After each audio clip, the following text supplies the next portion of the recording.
Cricket ইতিহাসের অন্যতম সেরা ফাস্ট বোলার ওয়াসিম আকরামকে সম্মান জানাতে হায়দ্রাবাদের নিজ স্টেডিয়ামে সম্প্রতি এক পূর্ণ দৈর্ঘ্য ভাস্কর্য উন্মোচন করা হয়েছে। কিন্তু এই শ্রদ্ধার্ঘ্যকে ঘিরেই শুরু হয়েছে তুমুল হাস্যরস, কারণ আকরামের মুখাবয়বের সাথে তার আদল যেন দূরের আত্মীয়ও নয়। 1999 সালের বিশ্বকাপের পাকিস্তান দলের জার্সি পরে ওয়াসিম আকরামের বিখ্যাত বোলিং অ্যাকশনেই বানানো হয়েছে ভাস্কর্যটি।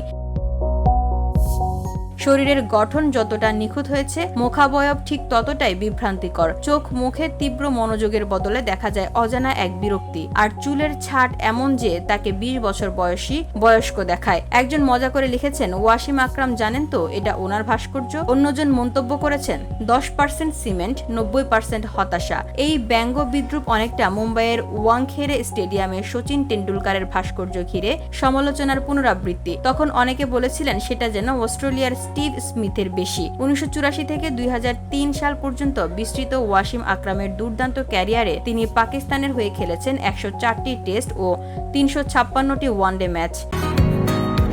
বসুন্ধরা, উত্তরা, বনশ্রী, কুড়িল ও বাড্ডা সহ রাজধানীর বিভিন্ন স্থানে অভিজাত ও অত্যাধুনিক মানের ফ্ল্যাট কেনার এক নির্ভরযোগ্য প্রতিষ্ঠান প্লেজেন্ট প্রপার্টিজ লিমিটেড।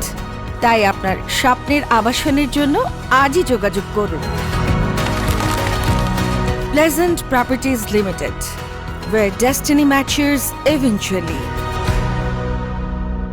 টেস্ট উইকেটে 414, ওয়ানডে উইকেট 502, প্রথম বোলার হিসেবে 500 উইকেটের মাইলফলক স্পর্শ করেন। সর্বোচ্চ টেস্ট স্কোর অপরাজিত 257 রান। 1992 বিশ্বকাপ জয়ী দলের সদস্য, খেলেছেন মোট 4টি বিশ্বকাপে, অধিনায়কত্ব করেছেন 25টি টেস্ট ও 109টি ওয়ানডেতে। খেলা থেকে অবসর নেওয়ার পর আকরাম কাজ করেছেন আইপিএল এবং পাকিস্তানের কোচ হিসেবে। বর্তমানে নিয়মিত ক্রিকেট বিশ্লেষক ও ধারাভাষ্যকার।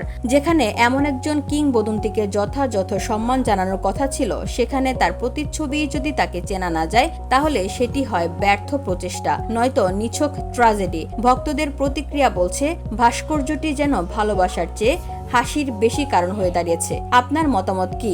ওয়াসিম আকরামের ভাস্কর্য কেমন হয়েছে? VOD Bangla news desk.